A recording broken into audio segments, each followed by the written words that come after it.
Je n'ai qu'un désir, être près de toi et sentir tes bras.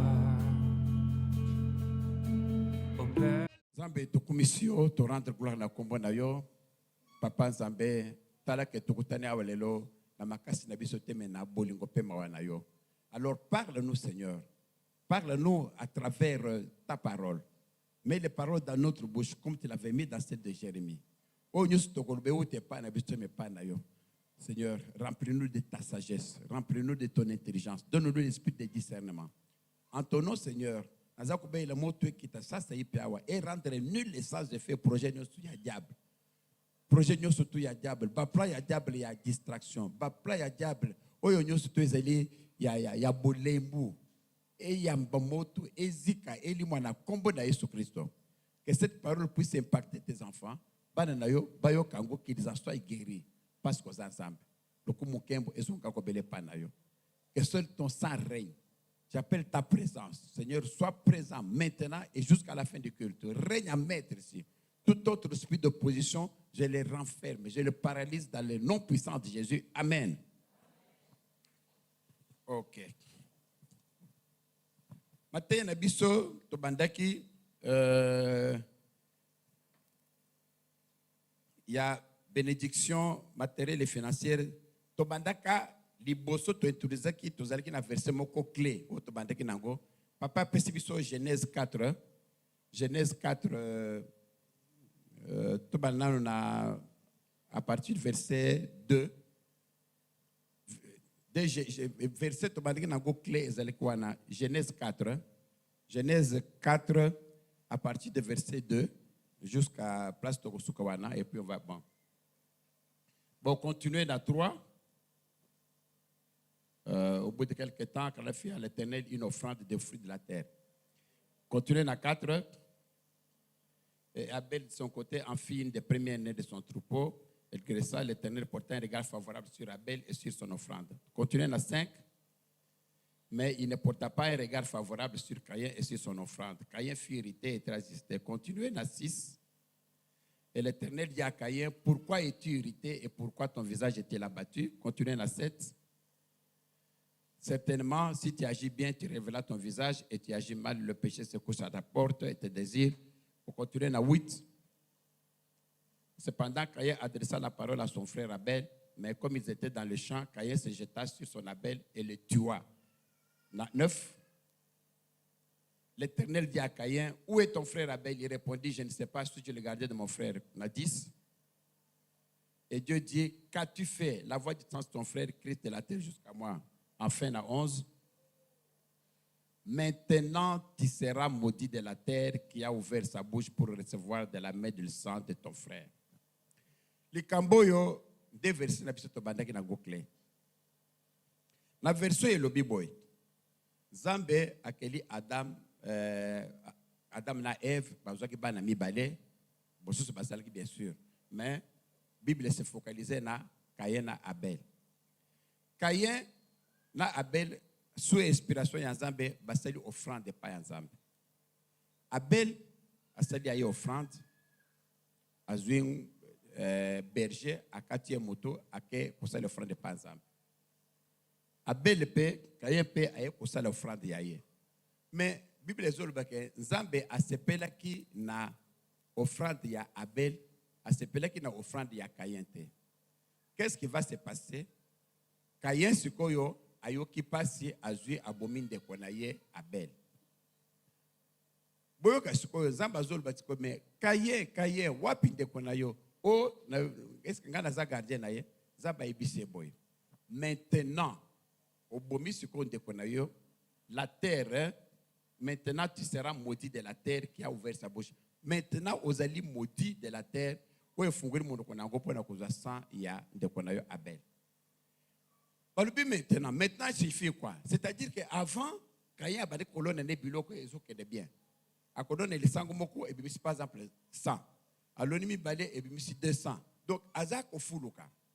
Mais Zambé quoi c'est que maintenant, tu es maudit. C'est-à-dire que avant azalaki bien, à partir du moment où azak maudit, maudit de la terre sikoyo terre wana kopesa lisusu richesse te. Donc bozwine sikoyo ebandi kozwa problème. Pourquoi? Parce que azali na malédiction. Malédiction euti na nini? Euti na ndenga bomi ndeko na ye kaka pona makambo ya biloko. C'est-à-dire que ce côté peut bon moyen yo, tout allait très bien. Mais à un certain moment, on dit que vie n'a pas changer. C'est que ce que me côté la bien, place ouana nan delouana, des places que vie n'a pas beba. C'est-à-dire que tout était bien pour toi, mais à un certain moment, au salim beba moko boye, tout commence à dégrader. Donc malédiction et continue à katia bon moyen yo. Il y a ce qu'on appelle le temps de la grâce. Au commun na moto par exemple, zambazana ye, aloki musala nzaba pese musala. Les nzaba pese musala wala, musala cause la ville, cause la commerce, cause la musala nyon soto. Au commun na ke mutuana bandaka kufulu kaliboso. C'est rare au moins moto abandi musala et puis azo mbongo te. Les na ko banda wana il a le temps de la grâce. Au moins na commerce bandi ko kende liboso kende liboso. Mais les sikoyo commerce wana zo matali boso. Zaba za ko observer ye. Soki sikoyo abebisi na kati ya musala ne wana. Dimazo pesate abadi mwibi na mbongo de au moins sikoyo commerce wana sikoyo ebandi sikoyo kokita. C'est qu'il fut un moment où ebandaki kokende boye azozo ba bénéfice zo mata tamoko boye sikoyo ebandi kokita. Soki sikoyo na kati ya vie na yo omoni ke makambo ebandi ko changer okomi ko forcer makambo zambe vie ba forcer kate. Soki okomi ko forcer yeba ke il y a un problème, il faut que l'on ensemble. Soki makambo nyonso tozo kende bien ça va comme ça ensemble.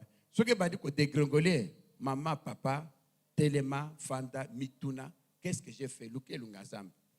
Après ce que par exemple la tata moko. Zaba fulista qui est. Azoki bambonge bele, asompe ba mapango bele. Lesko makambone, asalim bebe na makambona ye, bongo sili na maboko. Bon, na teka le pango moko, na zombongo, na renforcer. A teka le pango moko. Bongo azuana, ya kanisa ko renforcer, bongo etindi. Ndenge mama auti ko tato la awo. Ako defan bongo na zo 20,000 na bakis. Azu 20,000 wana etindi. Ah. Te sikoyo na defata na likelemba. Azu mbongo likelemba etindi. Mama, soko moni déjà le kamwa ndenge wana bani ko selebe. Luke longi azambe malédiction wana ekokende ti okuteka na diputa. Okuteka nyonso. Soki omoni déjà que au sali premier pas etindi. Au milieu deuxième fois, il dit, sache qu'il y a un esprit. Où est-ce qu'il dit ça? Ça ne sert à rien au défaut de ce qui n'est pas bon. Parce que au kodinda maman, au kodinda papa. Yangwana na biso na biko papa wana ayekote parcelle à mibali. Oh na renforcer estimité. Ya misato. Ti tamogboye ekomeki na parcelle à suka. Oh na teka oyo comme ça comme ezali ya limité industriel na sombe siko ya tananjili. Moi parti wana sikoyo na sala bebis papa oyo teknyos tuana o renforcer te kaka oyo okodinda kaka osisa okosomba parcelo ya njili wana sima esimbi kaka te okosoma na maluku wana okomana kaka esimba te yo wana oke na kenge oke na village place sata comme mo yango wana. C'est ça la malédiction. Il faut ko éviter ce que lokuma ndengo wana bandi luka elongi ensemble. Nazako kokende mbangu mbangu tolubi pona ba bénédiction ke bo ba bénédiction utaka wapi ba mudiso utaka pa zambe tomena kindenga nzambe a bénir Abraham. C'est pourquoi tu vas ba bénédiction Abraham nzambe a bénir Abraham ya kufuru kazaki na misole belé. Abraham a bénir pe papa Isaac, Abraham pe a bénir Jacob. Bénédiction et utaka pa ya papa. C'est ainsi que au commun na pe na biso batomokili Zambé azo bénir à partir de mes parents. Papa, c'est Ephésiens 6:1. Donc, dans l'ombango, dans 10 minutes, tout 6. Ephésiens 6:1. Ezol banin. Ephésiens 6:1. Ephésiens 6:1, ezol baboy. Enfants, obéissez à vos parents. Bana, pour tout ça, ba parents na bino. Selon le Seigneur, car cela est juste. Car cela est juste. Donc, il y a deux. Honore ton père et ta mère, c'est le premier commandement avec une promesse. Babi, honore ton père et ta mère. Quand on honore papa et maman, honore avec les biens. Osana ilok opesi maman. papa. Honore ton père et ta mère. Il faut tout ça. C'est le premier commandement avec une promesse. C'est-à-dire les alliés conditionnés. Donc, il y a verset 3. Conditionne les alliés. Afin que tu sois heureux et que tu vives longtemps sur la terre. Au moins que pour yo osala heureux, au vivre longtemps, au kufa da lombango te au kufa 20 ans, au kufa 10 ans, au kufa 15 ans, au kufa 40 ans, au kufa te. Que tu vives longtemps pour que yo vivre longtemps na mokili, pour que vous allez heureux, que vous allez heureux alinine, vous allez bien, vous allez libotano, vous allez malam, na bana, tamako boye voyager, vous allez voyager, OK boye, c'est ça être heureux. Alors pour vous allez heureux, vous allez peine mis solo, vous allez makamyo soana, qu'est-ce qu'il faut? Il faut honorer votre père et votre mère. C'est une condition. Je suis parti beaucoup en détail, par exemple, à Belé et Belé. Honorer papa et papa, bonjour, bonjour. C'est bien. C'est ainsi que, dans 1 Timothée 5. Papa, percevez 1 Timothée 5. 1 Timothée 5, 2 à 4, puis 8. 1 Timothée 5. 1 Timothée 5, 1 Timothée 5. 1 Timothée 5. Les femmes âgées comme des mères, celles qui sont jeunes comme des sœurs en toute pureté. Continuez, na 3. Honore les veuves qui sont véritablement veuves. Donc, il y a 4, c'est quoi? Si une veuve a des enfants, si une veuve a des enfants ou des petits-enfants, c'est-à-dire que ceux qui veulent azali naban, nabakoko, les petits-enfants, qu'ils apprennent avant tout à exercer la piété envers leur propre famille. Bazala liboso ya nyonso il faut ba exercer piété, c'est-à-dire bazala na mawana batoyo ba bokoli bango envers leur propre famille et à rendre à leurs parents, à rendre les alines kozongisa et à rendre à leurs parents ce qu'ils ont reçu d'eux. Il faut que ce n'est pas parents et l'autre chose qui n'est pas parents. Il faut qu'ils rendent à parents ce qu'ils ont reçu d'eux, car cela est agréable. Rendre aux parents, c'est quoi? Donc, c'est les parents. Qu'est-ce que tu as reçu de tes parents? Parce que il faut rendre aux gens qui sont babotinayo et l'autre aux gens qui ne sont pas babotinayo. Rendre à leurs parents ce qu'ils ont reçu d'eux. Et l'autre, il n'y a pas de parents. Les parents babotiyo. Les parents babokoliyo. Vous allez na 2 semaines, ba memio, ozo sombele ba na bilamba, ozo mata, ozana na impa, bazo l'excès au marché, au bandi ko ozo kweya, bazo telemisayo, au bandi ko komi na 3 ans, ba bandi ko peso poto, oza kobele, les ozo kobele wa ba na hôpital, tala mama, tala papa, ba ko vanda kaka boye, ba ko lala te po mwana ne bazong semai, yo wana ozali ne tokufa. Bazo na hôpital, bazo feso affection nyon surtout. Les recommandants 3 ans, 4 ans, beaucoup de scènes maternelles, à Mayel, au côté de Mayel. Les Rwanda, aux alliés, l'autre côté. Les Rwanda, beaucoup de bopé, babois qui ont la poubelle. Les Rwanda, aux alliés, rien. Bisognoso, to passer na bastatoine. Bisognoso. Oya, lui, quand vous na 1 mois, t'es azaté. Bisognoso, tu allez na 2 jours, 3 jours, 1 mois. Ti, dans des tous aboy. Au Congo, les Skoyo, au commis à l'université, au Koli, au Bali, Skoyo fan. Botala kaka muto, place à outil. Les loyaux commis kosal, au commis skoyo mutu, ce qu'on para no wana, a commis mutu pam, para no wana kutu, aux autres les kutute, au commis ce qu'on a besoin na yo, au coup de filiboye, comme bisobato, tamoko boto vargi na poto, au moins moi na il au téléphone, maman, papa, on vous appelle. Mais c'est 243, tika, 243, baby 243 zanini, c'est à Congo. Quand ça n'a bon te ko ba sangambo tika non laisse ban basi ba yebi so ki téléphone à maman eleki et le lubi ya papa eleli ba ke ko tala boy c'est 243 akoya mbogo akotala ko tutabi tika ikolo na sana mbongo te ba fana nando kuna okomi ko tangela ba parano ko zana bongo est-ce que yo sana mbongo okomi kuna ndenge nini okoli ndenge nini c'est ainsi que Zamba Zolba il faut rendre aux parents aux zongisa okozo kisate okozo kisandengenini para melisa yo libelle est-ce que yo ya ko melisa para ne peut libelle ko melisa ete papa beaucoup la ki ozala ki malade titi bazo perfuser yo Yo koya ko tel mais siko pas que nous perfuser para yo peut comme wana te. Mais la moindre des choses, il y a qu'on reconnaître place yo outil. Parce que Nzamba lui que cela est agréable. Tu penses que par exemple les belé, tu le baki makambwana mingi. Que eloko mususu elukaka ba malédiction pa yangoana. Na pense que un exemple mususu awa ezo elanga na mutu.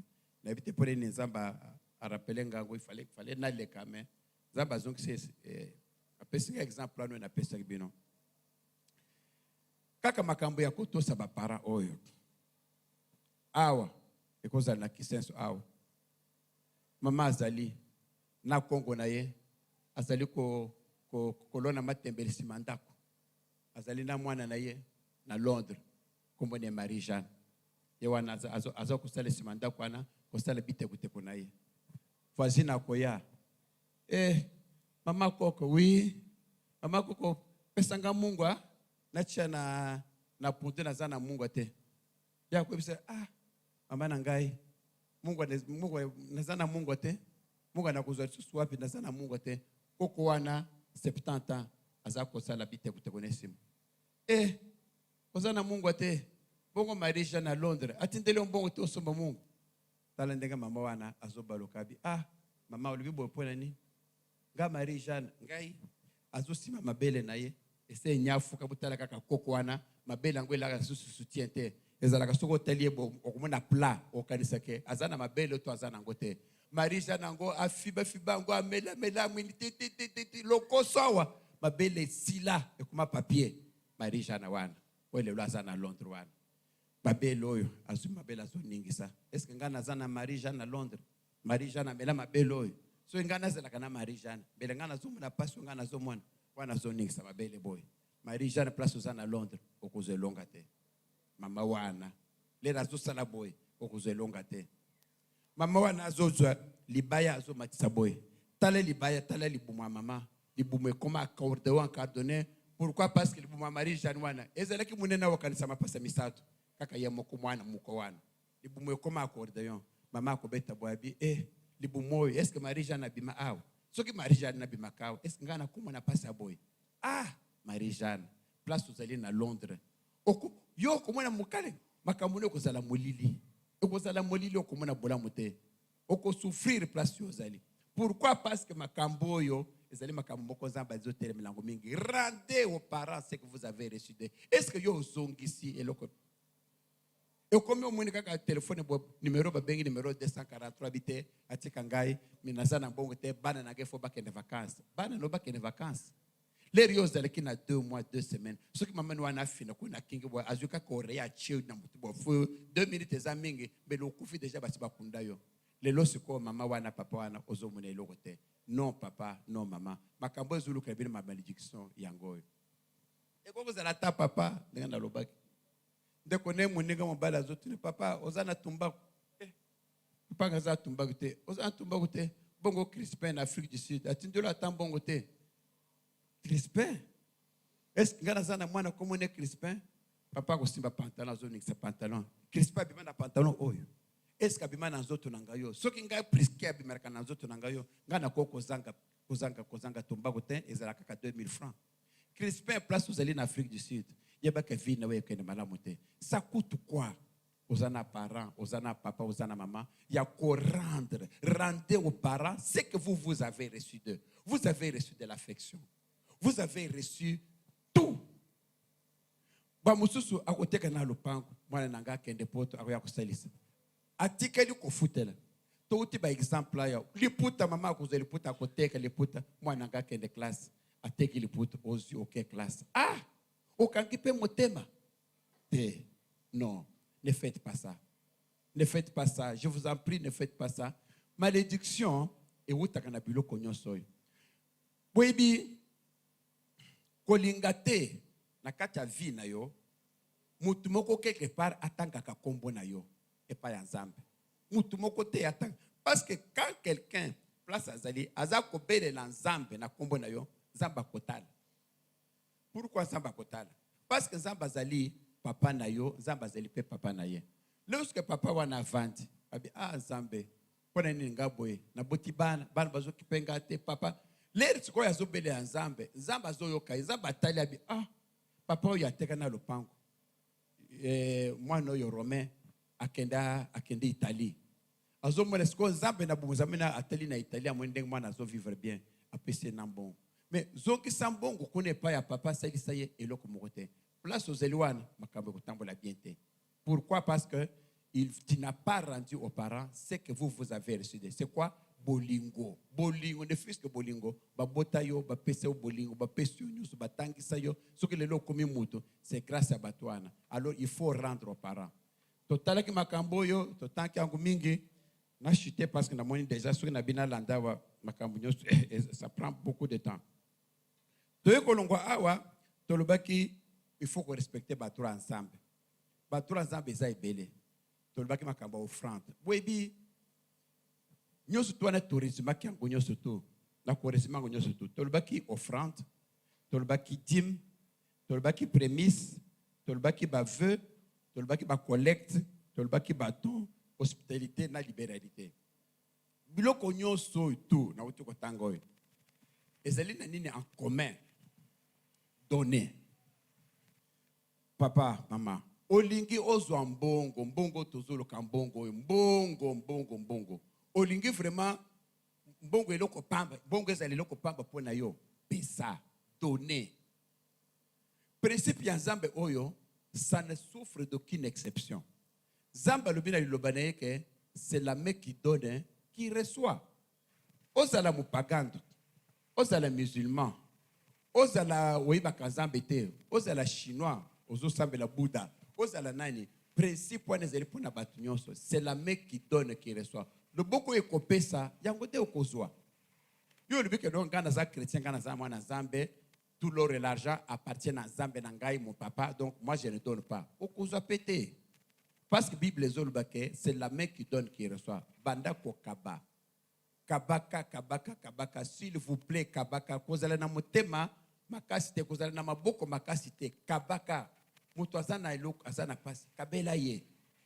Mutwazana na kabele wana po kabele pe eloko bien. Hein?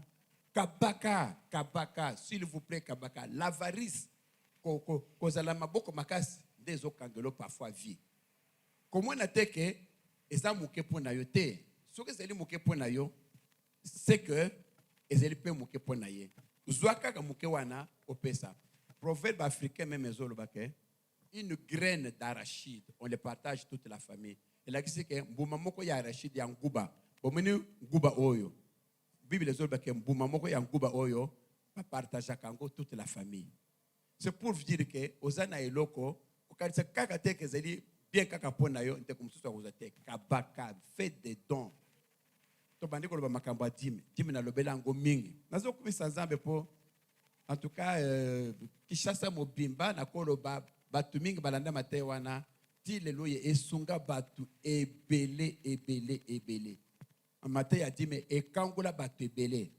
Nzambe asepele mingi na mate wana zubi Nzambe asepele mingi vraiment ndenge mate wana salami ndenge batu mingi bayokanga ndenge batu mingi babongwana bakoma kopesa dime. Ce qui ozo pesa mbongo Nzambe te surtout dim ozali frappé de malédiction. Totanga ki yango wa na kati ya retraite, totanga ki yango na Malachi 3:10 na kanisa. 3:13 na kanisa. Donc vous êtes frappé de malédiction parce que vous me trompez balangai. Vous autres trompez ngana nini dans les dîmes et des offrandes. Dîmes olingo kauka. Yo zombongo Nzambe lia. Ya suka de okolia wana. Dîmes ko sakana te na dîme. Sakana peut-être na libité que ça bien na ba peut-être libéralité ba nini mais dîme na biso ekila. Pour toute Bible les ol ba nini na ezeli le ko consacré à l'Éternel. Papa pesa nani Genèse 14:20. Lévitique 27:30. Lévitique 27:30. Bible les olbani now. Toute dîme de la terre, bongo nyo surtout revenir à terre. Soit des récoltes, c'est-à-dire que bongo yo o récolté o lonaki masango, o kende ko sala bilanga, o kende ko teka ba nguma na yo, o kende ko teka ba makala. Donc soit du fruit des arbres, soit ba zeteno lonaka ok kozwa manga na ba arba appartiennent à l'Éternel. Bazoloba que ça appartient à l'Éternel. Oh, le papa a changé mon point. Balubini ça appartient à l'Éternel. Dis mais balubite que pasteur yango batu balubaka o na ke pesa pasteur dim. Yo ko pesa pasteur dim te, dis mais ça pasteur te. Ah bazoloba nini? Tout dim appartient à qui? Appartient à l'Éternel. C'est une chose consacrée. Consacrée, l'exi équila. La kanisi, bozotanga nkunati. Bazol banini, ça tout dit m'appartient à qui? Appartient à l'Éternel. Ezali yanzambe. Et puis bazol bakisa que ezali chose consacrée. Consacrée, c'est-à-dire équila. Au simbi, au ziki. C'est ça. C'est une chose consacrée. Au koki koli a dimite. Ozoli a dimite. De bo kauke bozo kaukawana za makambo a dim. Bali aka dimite. Consacré na dimite. Dimeza nzambe. Na ibisi bino, je le répète, hein, pour na ko lende si bino ba nzambe. Ngai na bandeki pe ko futa dime 10%, 10%. Iboso na bandeki ko futa te. Vi na ngai zala ki vraiment talakaka.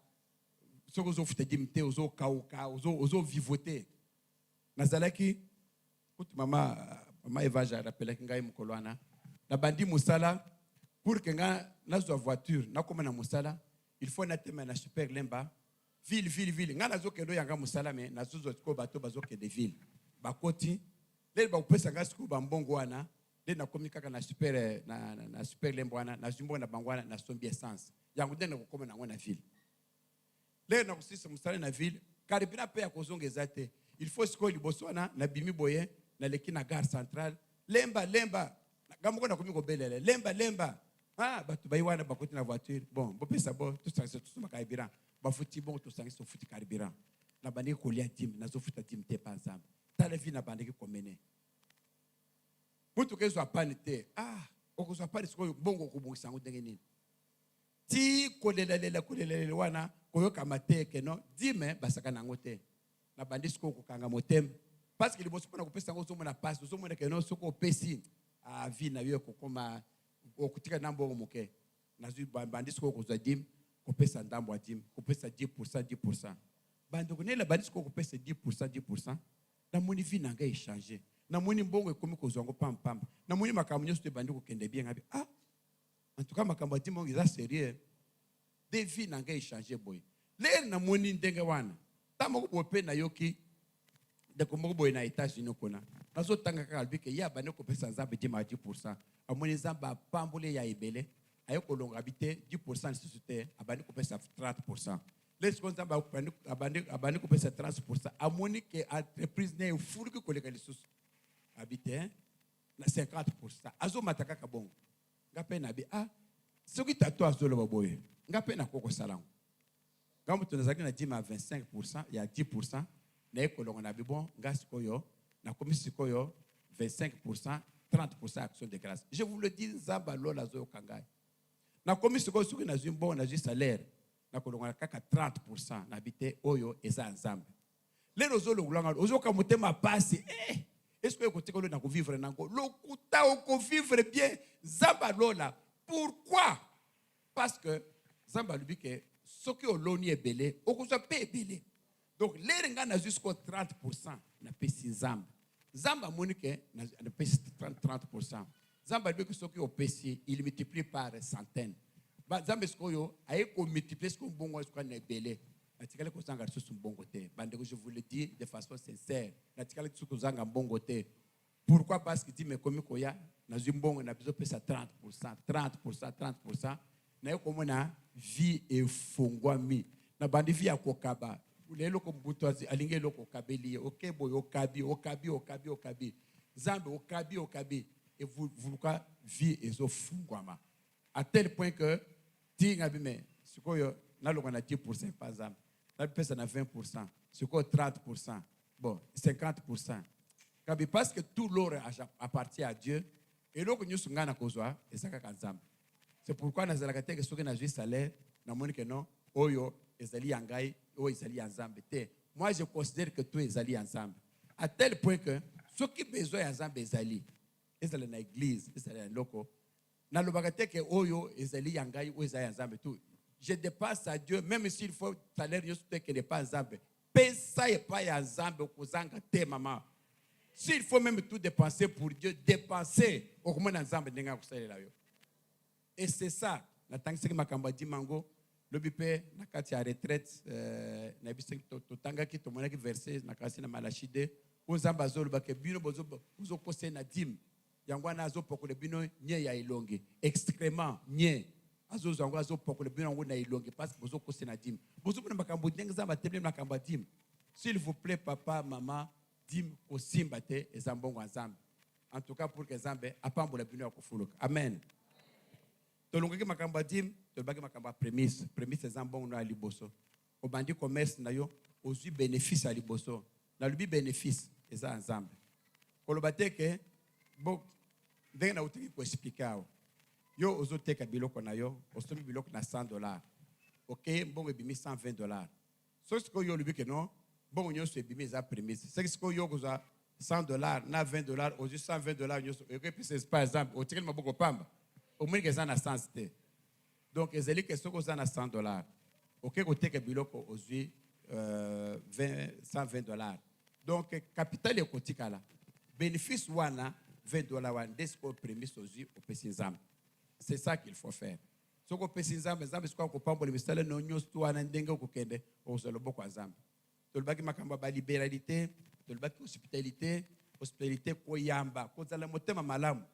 Abraham azalaki epai na ye na Sara bazalaki na mwana te ntango moko boye amoni bato bazoleka bozokende wapi moi eza makasi boye atofanda awa baye alambeli bango bato wana bayebi soki nde nzambe azalaki na kati soki ozoyamba bato oya koyamba na nzambe ayambi bango na kati likambo nini toza bien mais lere tokozonga année prochaine Sara akozwa mwana bato wana bazomona Sara akutaseki saka Sara azoseka nini te eloko te awanga na bi te oseki mais koseka bien dans une année okomema mwana maboko.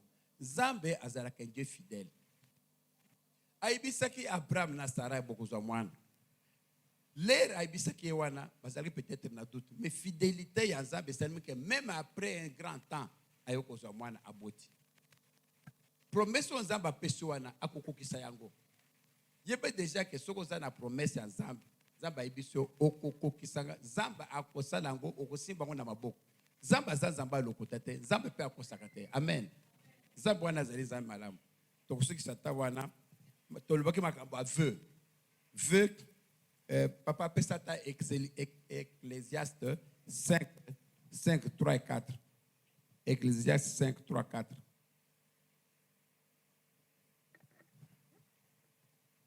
nalobaki Ecclésiaste 5, 3 zolobani lorsque tu as fait un vœu à Dieu ne tarde pas à l'accomplir. Nzambe aza camarade na yo te Nzambe azali mwana no akosi te okotelema boye Nzambe na ngai soko pesi nga mbongo vraiment en tout cas nazoluka mbongo soko pesi nga mbongo nasomi mutuka ngai na bana kozanga église te tala naza mosika ifo nakende EJC naza na maluku tala naza na Brikine kokende EJC makolo nzokoma kaka retard pesa nga mbongo Nzambe ayoki ndenge wana apesi yo mbongo sombi mutuka ila apesi yo mutuka est-ce que oyaka siko na EJC ou bien okoyenda kolia maboke dimanche mpona yo komi maboke na kinkole non soko opesi ve pa Nzambe il faut respecter Nzambe ne tarde pas à l'accomplir. Nzambe aza camarade na yo te apesi yo osengi Nzambe eloko apesiki bino exemple ya mama moko mama wana azalaki pasi akobota ezwi ye lele pasi akobota ezwi ye akei na hôpital makoki ezalaki mingi te nalobaka ke soki mwasi aza na pasi akobota s'il vous plaît kendaka na bahôpital ya minene mais tala akendaka mwa dispensaire moko boye kuna na bazone périphérique soki kiseso kuna lele akomi kuna mpo abota kutu médecin akuti ete mwinde mpe ezalaki te bapelisi bushi wana mpe akanisi akobotisa pamba boye lele akokoma boye amoni mwana transversal sikoyo mwana moye abima eza te parce que mwana abimaka na mutu sikoyo mwana traversé asali nini abi makambo ndenge eza boye makambo ekomi nga ndongo awo bala moko boye abandi kobeyela Nzambe na ngai Nzambe na kosala nini $200 ya nini naza nango te. $300 ke na basala nga césarienne eza te. Nzambe telema, Nzambe pambola nga. Nzambe soki nga na boti malamu. Nzambe soki nga na boti, Nzambe na ko témoigner yo liboso ya église. Nzambe yoke oko témoigner nga ya solo. Bala mo bo bup. Nzambe baluli mwana, moke bo pouf, mwana bim. 3 ans après, maman atatuli na Nzambe te. Jour mo ka boy na église. Ayo kozole kambulisi. Kama mwana ngwa memi ye boy, mwana zaki na 3 ans. Bazo ebise na prophétie boy, mais yo zana nyongo na Nzambe. Ngai nyongo na Nzambe mwana obota ki endengeni. Promesse nango peske pa Nzambe. Que soki oboti malamu okotatola mwana. Est-ce que so tatola na yo kakasoni. Oyo kakasoni. Mais pourquoi promettez que bon soki Nzambe asalisi oboti mwana oyo okotatola ye. Otatola te pona nini? Na yo kakasoni. Ndenge belao ba yo kakasoni pona oya kotatola.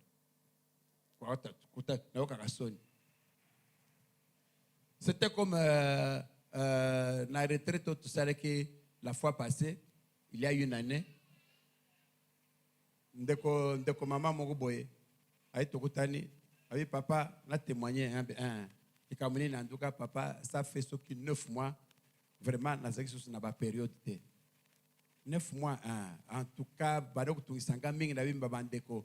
Quand zana no mwana boye, ça ménopause précoce baloba kwa na tini na bali pété na botité donc ezalaki mutukisi makasi. Mais tala papa to sali retraite oyo. Voilà, kaka to badi retraite bala mo bouf na moni période en tout cas, nzambe na zamunene. Abe OK, nzamba salio, oya ko témoigner té. Na ko tebeli na ko lobanini. Ko lobanini, mais ko lobaka nzamba salio. Bongo wana balobaka. Balobaka te. Ko lobata na langage moko boye aboye ko tatola. Il faut ko tatola nzambe. Il faut ko l'examiner na nzambe. Ce qu'on promet que nzambe okopa dakupa tatola yo, okotatola oye nzambe otatoli. Et loko eza loko moko ya mabepete ya kotatola mona na nzambe. Amen. Donc la suka kaka wana nakasi na kusala nini mena mona asali ba rebele kimi makasi mingi. Donc na kosuki sa na papa pasenga Deutéronome 28. Tokotanga de 1 à 14 to suki swana. Deutéronome 28. Na Deutéronome 28 oyo nazo sebla totanga Deutéronome 28 tokbanda na 1 à 14. Pona ko yebisa bino que vi na yo ndenge za wana mapamboli nzamba za nango pona yo ezali. Mais il y a une condition. Nyonso tutu kotanda nzamba kanda nzamba. Soki vraiment ozo respecter makambo nyonso to nzamba lobiawa yo okopambola ma ya kufuluka. Amen. Nyonso tu. Alors yangwana nde ba résumé on a Deutéronome 28:1. Tozo tangango de 28:1 jusqu'à 14 et puis to soki swana pona lero. Nzamba zolo baboy. Si tu obéis à la voix de l'Éternel, soki ozo yoka mongongo ya nzambe, ton Dieu, nzamba nazali nzambe na yo, azanzamba moto mususu te. Si tu obéis, la voix de l'Éternel, en observant na kotosa et en mettant en pratique kosalela. Et c'est l'été, nega koyoki boye, oyoki, mais ozo salelete. Zamba zolbake, soki oyoki le bazam, soki o saleli yango, en les mettant en pratique na misala o saleli yango. Tous ces commandements, au mettre en pratique au salili, ba commandement nyos zamba lobi que je te prescris aujourd'hui. Oyo zamba zo ibisayo lelo ngana zana bino na kombo na Yesu Kristo tozo tanga mukanda zamba. Ozo bake soki ozo kama kambo nyos tu ya Bible zamba lobi. Et tu le mets en pratique, au mettre en pratique makambo nyos tu zamba lobi, je te prescris. L'Éternel ton Dieu, zambo yayo te donnera la supériorité sur toutes les nations. Zamba na yo akokomi soli supérieur, c'est-à-dire que oza mutu likolo, oza kaka mutu likolo, supériorité oza likolo anyos. To passer na verset 2 papa. Donc oyoki maloba nzambe, nzambe alibiki soko tosi okozala supérieur, makambo no soko kozala mutu likolo. Verset 2 babo. Voici les bénédictions qui se répandront sur toi. Botala mapamboli oyo kozwa et qui seront ton partage. Ba bénédiction ana ekozala ya yo. Hein? Lorsque tu obéiras, ce que aux autres à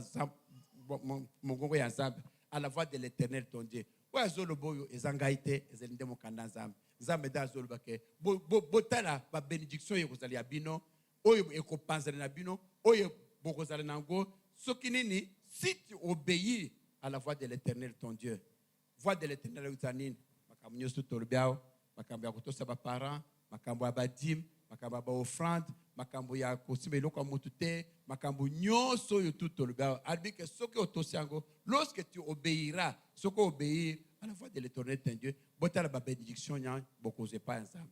Donc il y en a 3. Tu seras béni dans la ville et tu seras béni dans les champs. Et la kisinine, yo okopambo na mabisika nyonso to okozala. Ozala na ville, ozala na ndako na yo, ozala na musala, ozala bisika nyonso to place nyonso to okozala. Et loko nyonso to okosimba na maboko okozala béni. Béni wana la kisinine. Et la kisike oningo sala musala place ozosala musala ozozo ba promotion zekani liboso. Ozosala commerce na yo, osombi sac moko ya masango, ozozo sikoyo bénéfice ya 5 sacs ya masango. Donc ozali béni makambo na nyonso to bututu ezate. Toyoki mama wa alobini. Alobi azwaki mbongo ayeko defa mbongo. Soki place malédiction ezali. Akeko somba soki bilolo biloko asombi pour que aya ko misambongo. Akome na nyonso tu epoli. Et ça malédiction. Yo mutoza na mbongo te. Okesko ko defa mbongo. Oya osombe biloko wana ya koteka. Oya na biloko wana epoli te. Mwana nzambe akosala biloko ande wana te. C'est pourquoi na sepeli mingi ndenga lobi ke nzamba akiti ate nzamba sele diki 2000 euros. Wow! Tala mutu azoluka 1000 francs azozwa te. Siko mbala moko boye nzambe na retraite oyo abatisie likolo $1000 te mais euro. Mais capitaine mobimbi yango wana te. $600 afuti bia Dubai. Akomi na Dubai asumbi biloko ata ya mio ya kumuke wa kusumba wana. Soko ayi nango na loboko ya nzamba efulu kuse bibisi mbongo ebele. Tala bato bakende ko Dubai wana boye boka nsateke bakende na ba million. Soki nzamba tio loboko 2000 wana 3000 wana bia Dubai zalaka $550-600. Osumbi kaka bia wa Dubai wana. Okay wana biloko kone zalaka tellement moins cher ba bilambo yo tout ça. Oyo ilamba kone zalaka ya $10. Oh ozoteka ngona $30. Kuno ilamba ya $20 kuna na Dubai et combien oteki na $60. Okay osumbi biloko wana ye. Debo komona ke na nangwa ke Dubai. O mamo ya tatu la wana bolongo yete. Ye ou bien yete. Tala na télévision. Bozo télé boye. Mamo ya tatu le mokolo wana yete uti Chine oh. Ye ou bien yete. Ye. Ngana zum se ke ye. Oh. Zambe wana talendenga kiti, talendenga salie jiki. Mama jiki ayete.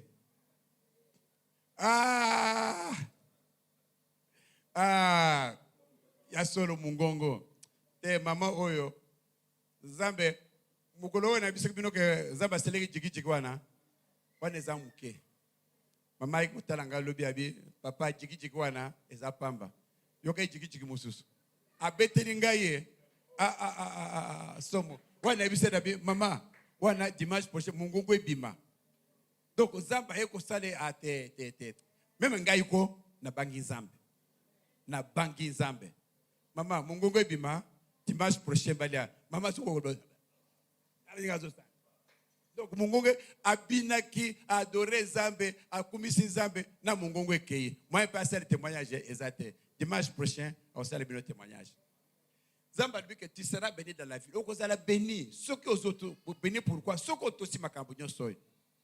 Donc bénédiction et ça nango mo secrétaire. Misolo zoluka wana. Ba voyage wana. Bana mabala nyonso wana. Ezali nango mo seka na yote. Condition ezala kaka si tu obéis à la parole de l'Éternel. Okozo tala ba bénédiction. Zamba isko azotanga le béna ba bénédiction. Donc encore na 4. Le fruit de tes entrailles, c'est-à-dire bana. Les fruits, entrailles, c'est la kamichopo.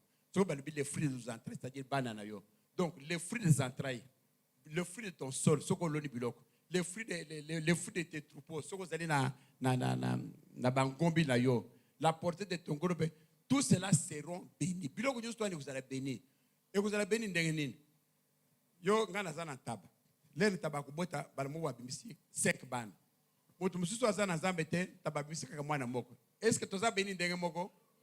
Oyo wana bimisi 5. Lena ko bisa bimba ya bimisi encore 5. Dans 5 fois, ozakina taba moko okomi na 40. C'est ça. Ce que aussi les porter ya bétail vous serez bénis. C'est ça. Condition ni ko respecter makambo. Papa tout ce qui s'attend à 5. toke na 5 25. Ta corbeille et ta huche seront bénies. Ta corbeille, les kaka bokendaka zandu wana, bozana na market wana, et kozala béni. Yo zo kende, ozo remplir, bamsus bazo kende ko eza remplir te. Les yo zo kende, okozala teke, bamsus zo kende wenze, okende place bateka mitu ya ndakal. Ah, bongo nangana sana ngote, bateka mitu ya ndakal de paibo te. Yo kozala béni. Zele ya mitu ya makalo wana, esili pona yo. Oko kumakali susukuna te. Okoma siko lero zo kende ba place olingo le andakalo wana bandakala bia wande yo kosomba makambo ya kelo olingo le musunyangombe okende sky yo lokaka kapa na ko kapa déjà moins cher eza moins cher mais za makasa we kubuko minu ozotika rotier pabo okomona wana bazoteka ngombe awa baibiso awa kapa awa baibiso dani ezali roti awa ezali filet okomona prix ya filet ezali makasi yo siko papa pesanga kapa. Bon, ozo kapa filet wana nanga kosomba filet za bana IJC ozo IJC wana ule zamba pambola bino c'est ça en tout cas tokosika kotwana bino mo botanga na ndaku ti na 14 ezali de ba bénédiction zambe azana kopona bino mais condition nini poza ba bénédiction yo tosa mukanda ya zambe tosa malobano surtout ya zambe atagalaki bino encore dernièrement Josué 1:8. Papa appelle ça Josué 1:8. Tout ce qui savana. Josué 1:8. Tout ce qui savana. Et ça dit que Zambe, Azali, tout est à votre portée. Bilo ko nyoso ezana maboko na bino. Il suffit kaka yomoko ko zona courage ya ko sala la Zambe. Josué 1:8. Zambe azol bawa. Ezaka lokola Deutéronome. Que ce livre de la loi ne s'éloigne pas de ta bouche. Mukandoyo Zambazulu bake ezala musikate na yo mukandoyo le livre de la loi ne s'éloigne pas de ta bouche médite-le jour et nuit tangaka mukandoyo yo kaka makambo mukandoyo ezoloba pour agir fidèlement pona kosala ndenge mukandoyo makambo ezoloba selon tout ce qui est écrit selon makambo nyonso komemi na mukandoyo Zambazulu bake mukandoyo longa na maboko na yo te salela mukandoyo tout ce qui est écrit balubite ke okakola balubi tout ce qui est écrit c'est le mukandoyo fidèlement c'est-à-dire au Coca-Cola te au sala ko 100% balubi pesa 10 mais ezali 10% yo ko pesa 8% te oluba ke non bon zamba ko comprendre ozo wana 10 mais zalaka 10% bon voilà na pesi 9% c'est que bon Dieu va comprendre tu n'as rien donné au lieu à 10% so ko pesa 9% et que na go fele wana ko tozo saka na zamba balubi aussi fidèlement c'est-à-dire que 100% au conseil de mukado 100% dengue zamba lobi selon tout ce qui est écrit selon nous ce que comme car c'est alors que tu auras du succès bon on place succès zouta au plare au cause succès makambo nyos to sala ezo réussir dans tes entreprises makambo nyos entreprise et le connu zo sala ezala commerce ezala kusaba na classe ezala ku voyager dans tes entreprises et le connu to sala ozana succès c'est alors que tu réussiras au correction na bonne moyen yo to betiniza maboko.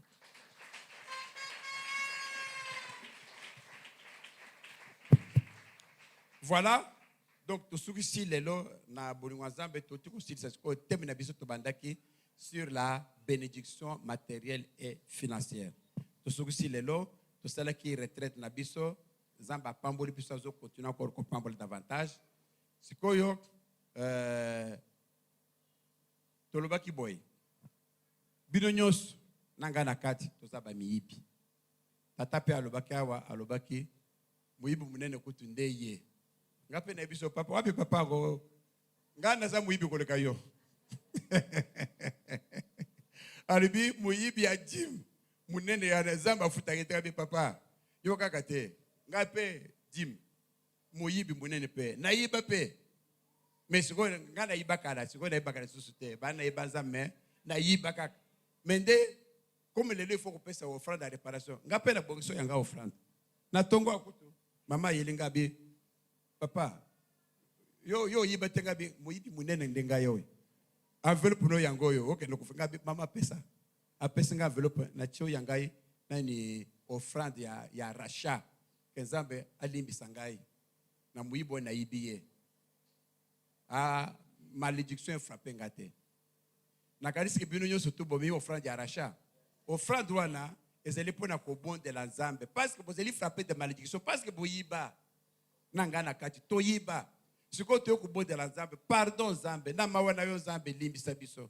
To ko pesa offrande pona rachat ya réparation, offrande ya réparation plutôt. To réparer ma beto sali, offrande ya réparation, Nzambe pardon de to miao. Alors siko yo to ko zabiso nyoso to oyazana offrande ya réparation, akobimisango, akotombola likolo, akosimba ngo na maboko, comme ça, tout ça la prière nango, Nzambe vraiment ayoka mawa, andima yango, atanga la biso sous malédiction te, Nzambe wana ayoka biso vraiment mawa, alimbisa biso, to continuer vie na biso na kubanga Nzambe. Tozi tosimba na maboko, oyo azana enveloppe te, so azali na misolo nango ya maboko, asimbi kaka. Comme ça, tout tombe la biso ngo likolo, tout bon de la Nzambe. Zamba lola Jésus de Nazareth, mokilia lola, mokilia nyonso zerka kobele yo. Nzambe na mawa tata na biso. Nzambe toye pa na yo, Nzambe ko bonzela yo offrande ya réparation.